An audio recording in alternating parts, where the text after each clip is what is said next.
Hi, I'm Chris Rapley. I'm the Social History Curator at South Canterbury Museum. But today it's my pleasure to be at the Aigantighe Art Gallery to give a talk on Armistice Day, November the 11th, 2021.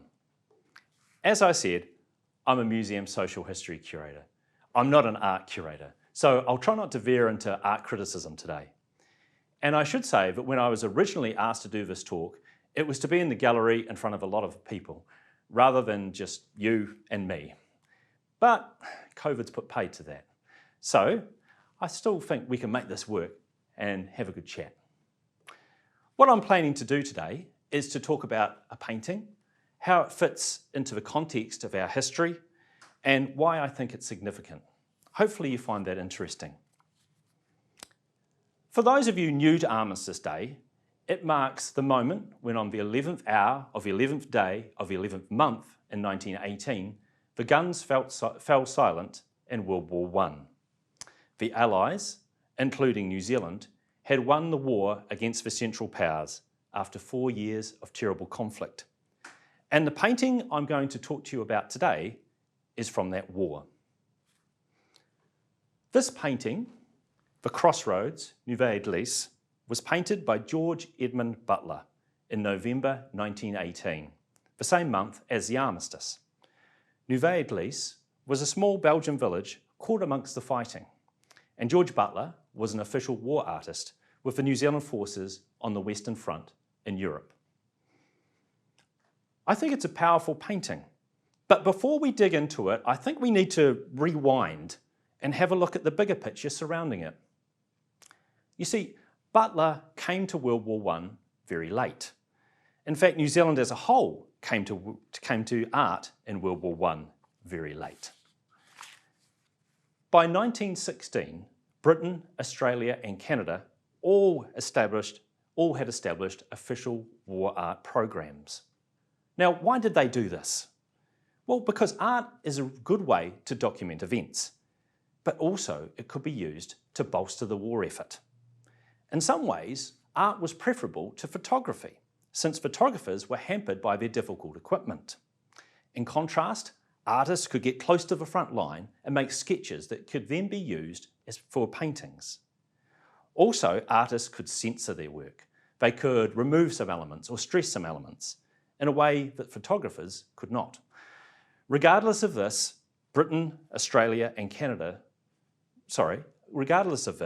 while Britain, Australia and Canada saw the benefits, the New Zealand government thought artists were a needless expense when it came to our war effort. Thankfully for us, this man did not share that opinion. This is a painting of the New Zealand commander Andrew Russell by George Butler from the Archives New Zealand collection.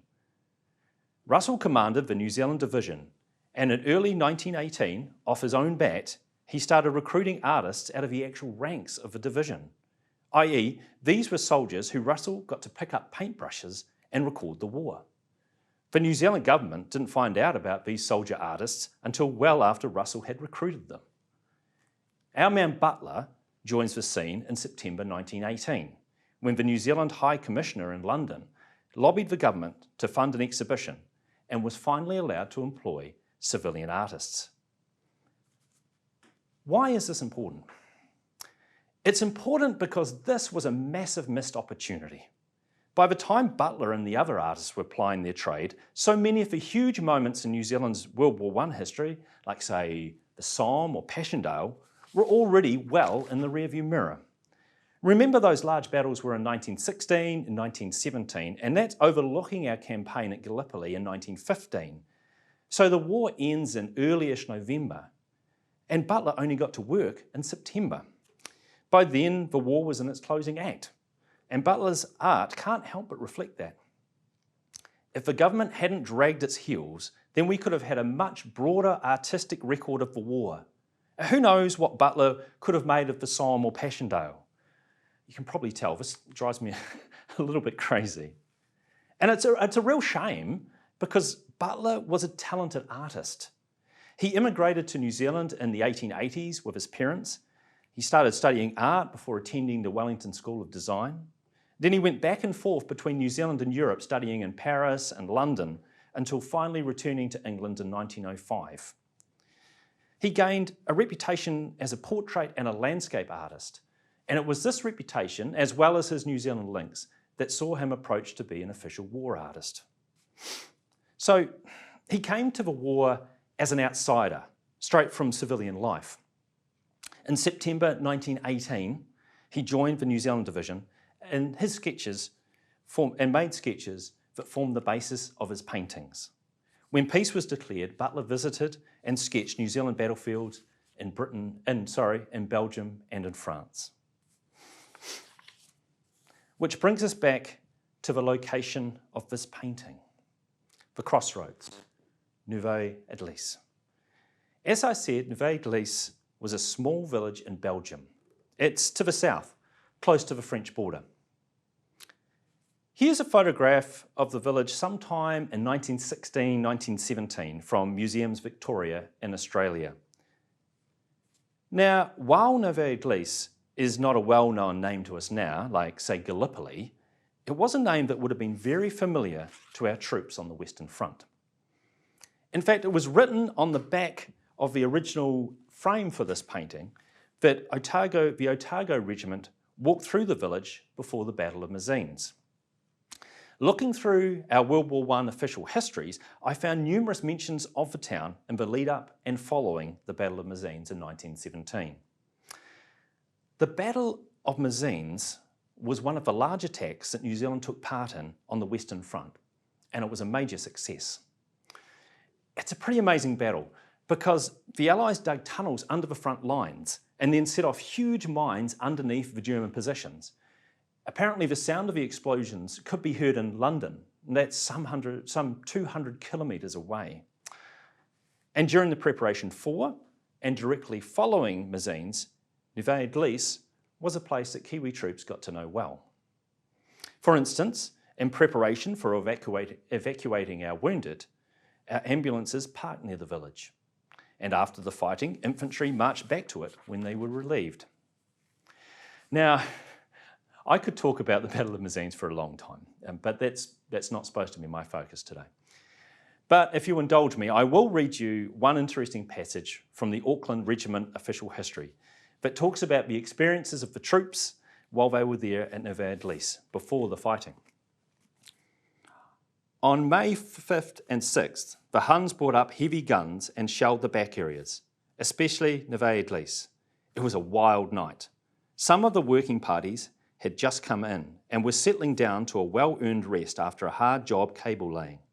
Others were preparing to go out, when of a sudden the big shells came flying over.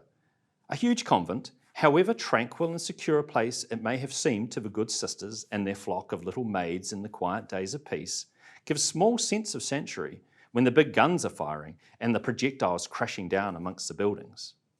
Most of the battalions scattered over the countryside, returning in all sorts of moods to carry on once more the interrupted slumbers, keeping one ear open to catch the whine and whiz of the first salvo that might herald another bit of German frightfulness. And then just a wee bit further down the page. At Neuve Eglise, there was a fine field that lent itself admirably to the playing of cricket. The game was making progress, but unfortunately a Hun observation post amongst the spectators very unfairly took sides at the wrong moment, considerably marring the perfect wicket by a well-placed high explosive. Sundry bursts of shrapnel overhead could not deter such enthusiasts from carrying on, and finally it took a brigade order to stop play. That creates a real picture, doesn't it? And it helps us understand the sorts of experiences our troops had when they were at the village. However, the upbeat tone of the writing does overlook the fact that there are 4 Aucklanders in the Neuve Eglise cemetery. They were killed on either March 5 or 6, May 5-6, 1917. So it seems possible that they died in the artillery barrage so entertainingly recounted in the official history. The New Zealanders were near the village once more in April 1918, when the German attacks actually captured it. The village was retaken by the Allies later in the war, and the offences that saw the advance to victory. Butler painted this painting in November 1918, after the fighting had moved on from Neuve Eglise, possibly after the armistice had been declared. I imagine he painted it, knowing that it was a very familiar place to Kiwi troops. So let's have a closer look at this painting. You know, when I look at this painting, I'm reminded of Manchester Street and Colombo Street after the Christchurch earthquakes. What we're seeing in this painting is the aftermath of a devastating event. There's no people left. The destruction has driven them from their homes. Of course, we know that what we're seeing is the result of a war, but without that knowledge, this could be a natural event, perhaps. There's certainly no glory here, is there? You couldn't use this painting for an army recruiting drive. In fact, when I looked at the large collection of Butler's paintings in the Archives New Zealand collection, I found very little of what could be called patriotic, or even of any actual fighting. There's a small number of paintings showing fighting at Beau Palm, but I think his most glamorised artwork of fighting would be this one of the famous ladder assault at Lekinois. But most of his paintings fit a similar mould to the one we're looking at today. For instance, here's another one of Neuve Eglise. You can see grave markers amongst the naked trees and shell holes. Perhaps our 4 Aucklanders are there. And here's one called the Battle of Polygon Wood. Only there's no battle here, just the remaining cost of it, both in human lives and to the landscape. It seems to me overall the cost of war was Butler's prime focus. Of course, like I pointed out, the war was in its final stages, so he was limited in what fighting he could actually portray. But I think there's something more going on here. I think this might be because he wasn't a soldier artist like those that Russell hired. He came fresh to the war. Now, I'm not suggesting that soldiers don't know the cost of war. They obviously do.